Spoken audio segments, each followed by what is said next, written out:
originating from the podcast studio inside FFAM360's headquarters in Atlanta, Georgia. This is the Above and Beyond Leadership Podcast. The Above and Beyond Leadership Podcast is designed to encourage, equip, and inspire our audience through a combination of inspirational stories and real-life experiences shared by other successful and skilled leaders in a variety of vocations. We hope that the Above and Beyond Leadership Podcast empowers each one of us to step out, step up, and ultimately thrive as leaders. Now here's our host, Mr. Matt Maloney. Hello and welcome to another episode of the Above and Beyond Leadership Podcast. I am your host, Matt Maloney. I was thinking about this with today's guest, and I love this quote by Donald McGannon. He says that leadership is an action.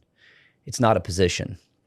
Today's guest certainly embodies leadership in action. I'm thrilled to have her today, and I'll introduce her in just a moment here. She is a leader within our organization. In fact, she was one of 4 recipients that won our Leadership Excellence Award that we handed out to, again, 4 people at the end of last year. These individuals, and this person obviously included, won this award for a number of reasons, not the least of which is that they inspire each other, they inspire others that they work with, they empower their teams to lead themselves. They equip them, but they empowered them to lead themselves. They're fun-loving, they're coachable, they execute at a high level, and they have an attitude of serving others first and are persistent in accomplishing whatever the task is at hand in front of them. So I would now love to welcome ZZ Jimenez. ZZ, you have such a beautiful name, Zoraida. I love that name. It's so beautiful. I know there's a story behind all of that. So why don't you just show us a little bit about, first, your history, your background, where you grew up, and maybe give us some insight into your name and why you're also called ZZ instead of Zoraida. So I was raised in Puerto Rico, and I'm one of 2. So my sister is Lillian, and myself is Zoraida. So when my mom was pregnant of me, she thought I was a boy. So she did not have a girl's name. And here I come, it's a girl. She didn't have a name. My birth certificate does not have my name in the front. Oh, really? It doesn't. Okay. And my father's name is Juan. So she figured, well, actually, she was supposed to name me Juani. That was the name that she had because she thought it was a boy. Okay. Yeah. When I came out, it was a girl. Then they didn't have a name for me. All they bets stamped off. it. All bets off. So she just came with the first name she thought about, and it was this little girl that lived in the neighborhood named Zoraida. So that's how she came up with the name. Okay. And so, but you know, I know you, and I've only known you and ever known you as ZZ. And I think that even came later on in life, right? As a nickname or... Correct. Okay, tell me about that. So my real nickname from Zoraida is Sori. Okay. Well, when I got here to Atlanta, which has been now 36 years, my coworkers did not know how to say Zoraida, or they will remember, oh, I love that name, and oh, that's... But they would forget 2 minutes later, how do you pronounce your name again? So I had this person, you probably know her, Ann Chandler. Okay, Do yeah. you know her? Yeah, of course. Yeah. So I worked with them, and she says, we got to find your nickname. This name is too complicated. So she came up with ZZ, and I've been ZZ ever since. And it stuck. Yep. And it's great. And its emphasis, it is like it. I think that when just anyone that I know, especially in our industry, not just in our company, but I say the word ZZ, if they know, oh yeah, I know ZZ. Yeah. Like it's so unique. So it's great. It's stuck, and I don't like Zoraida, by the way. Yeah. By the way, I apologize. I said Zoraida earlier, and it's Zoraida, and I'm terrible with pronunciation, so I apologize on that. No, it's really Zoraida, but that's okay. Oh, don't. I mean, just cutting, just death by 1,000 cuts here. That's okay. All right. So, you know, I have the pleasure of working with you, so I know you, but our member audience doesn't necessarily know who you are. And so thank you for sharing that background on yourself personally. Talk a little bit about what's your role and responsibility in the organization, what's your title, what do you do on a day-to-day basis? Tell us a little bit about that. So when I started back in 2019, I started as the staffing manager, Yep. which was in the staffing division, our staffing division. Yep. And now, as of September, Yeah. Probably September, October timeframe. Yeah, October, then I was promoted to the director of talent acquisition. Yeah. So right now, my role is to lead the division in staffing the whole organization. Yep. Currently, I have 3 people or 3 recruiters under me. Yep. 2 which are more in the staffing division, and then 1 that solely works the corporate. Yeah, focus on internal recruitment Correct. efforts and things. Yeah. Correct. Yeah, and I'll tell you what, this is, folks, and most of you probably realize this, this is one of the most difficult jobs in any organization right now because of what's gone on over the last 24 months with the COVID-19 pandemic, and then, you know, the workforce going remote, and then, you know, this crazy concept and thing called the the Great Resignation that's going on. And I'm probably preaching to the choir to so many listeners, but, you know, getting people to show up to interviews is a job in of itself. I mean, when you have I think I was driving down the road the other day, and I think it was either Popeyes or McDonald's, but there was a sign that said, "Show up to the interview and get $50." McDonald's. It was McDonald's. Okay. And I mean, it just resonated with me. And I hate to say this, but misery loves company. It made me feel a little better, I guess, about it. Because I'm like, is this only our issue that we're having in our organization? And it just reinforced the struggles that corporations of all shapes and sizes, all industries are going through. And so we as an organization, just to even share a little more background for ZZ, you know, she did such an incredible job in our talent acquisition recruiting efforts for our clients whom we help staff for.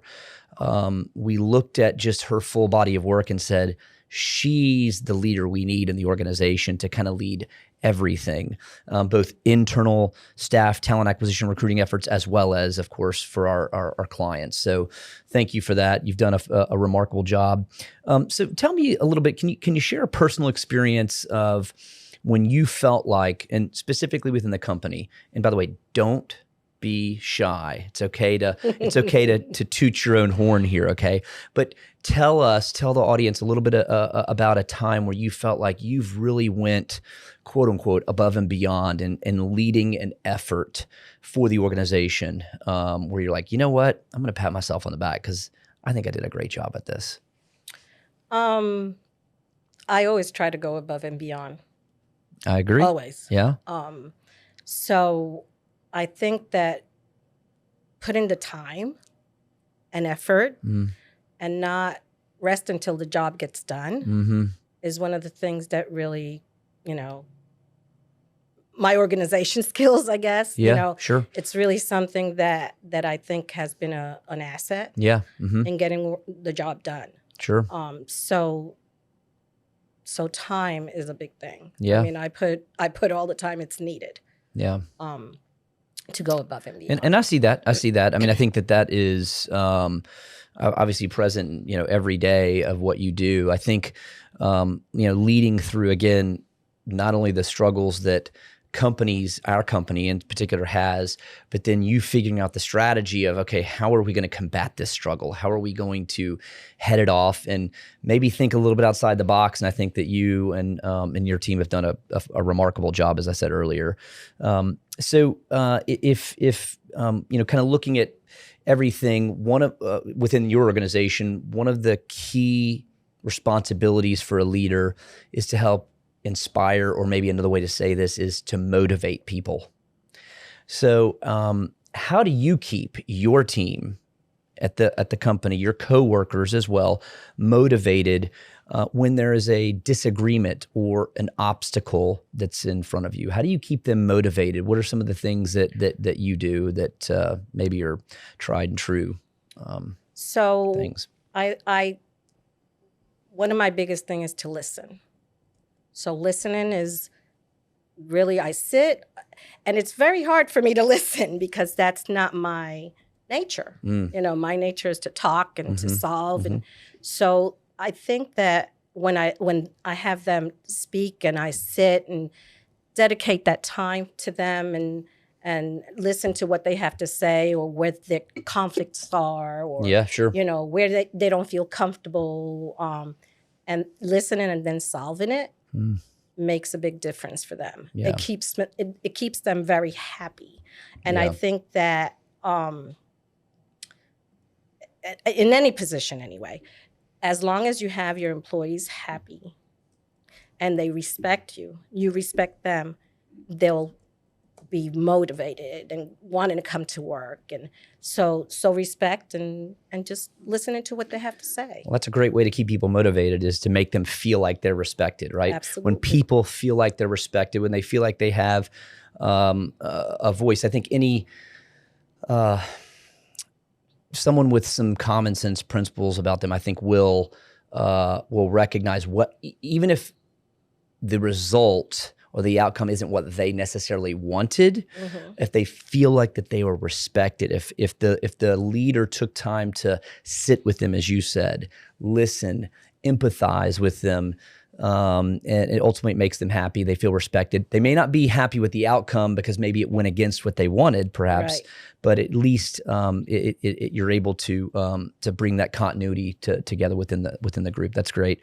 So, okay, so you've had the luxury and maybe sometimes the heartache of working with a lot of different people from all types of backgrounds. Of course, within your own personal life, your children, your spouses, anyone. If you could give a leadership award to anyone in your life, who would it be? Who would that person be? And why? That would be Lil. For sure. Okay. Lil, for sure. She's an incredible leader in every aspect. Obviously, she's my sister, but she leads very well within our family. And why is it? What makes her? You know her better than probably anyone on the planet. Mm-hmm. You guys are so close. I see that. I'm with you guys a lot. Why is that? What is it that makes her such an incredible leader? Why you would give her that award? What is it about her?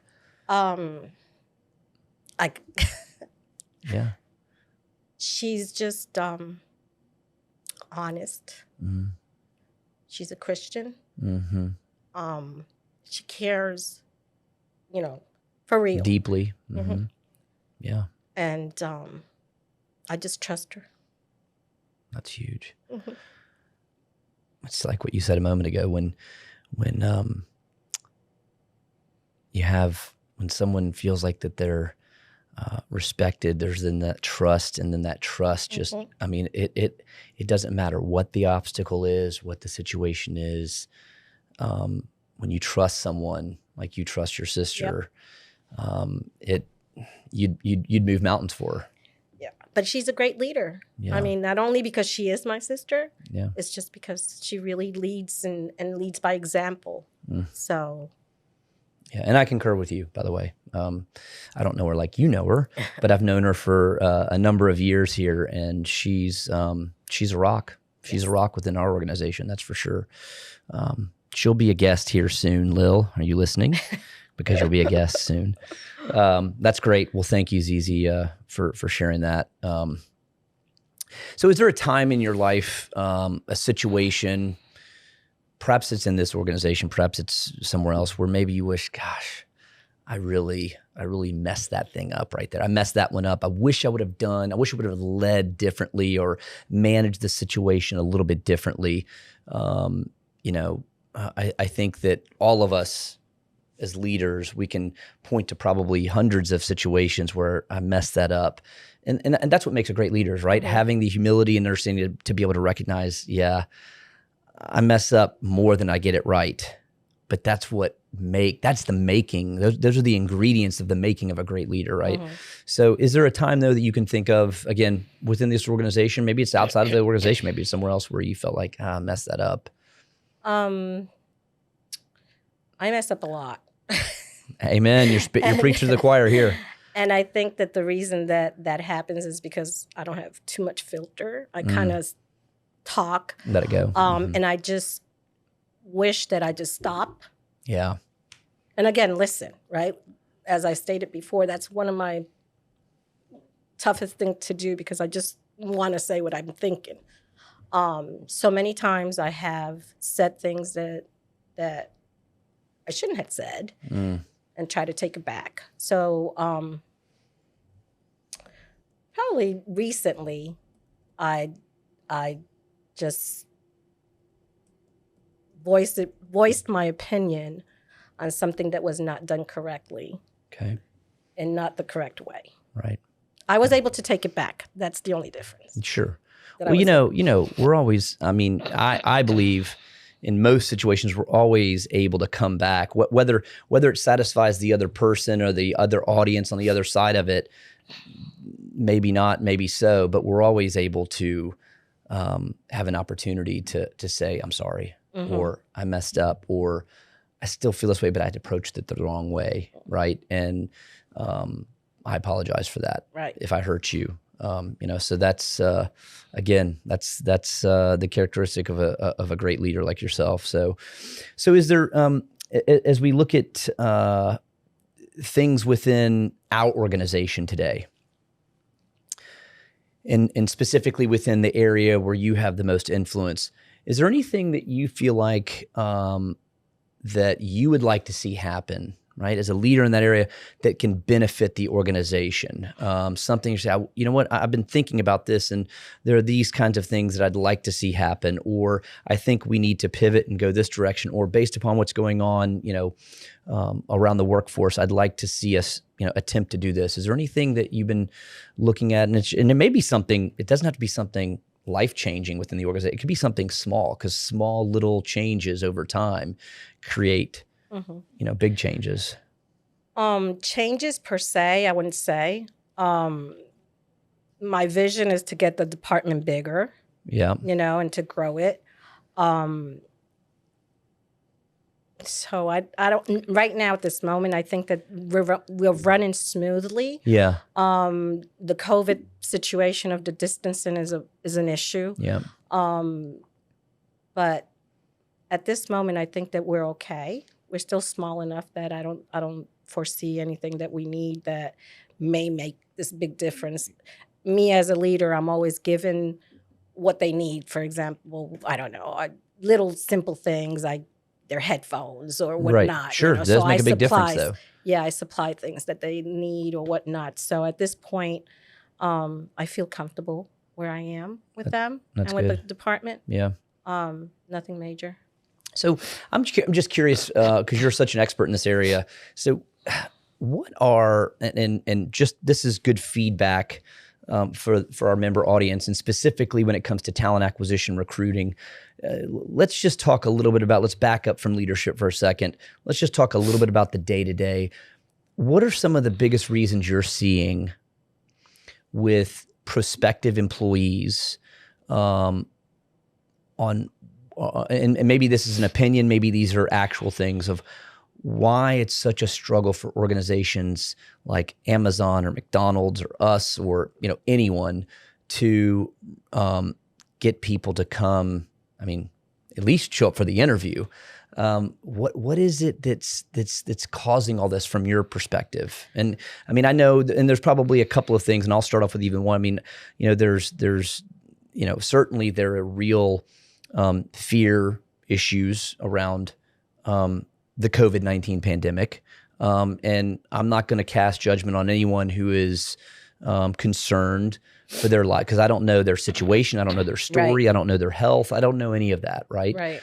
So we all craft our stories and craft our opinions from a position or a perspective of where we've come from.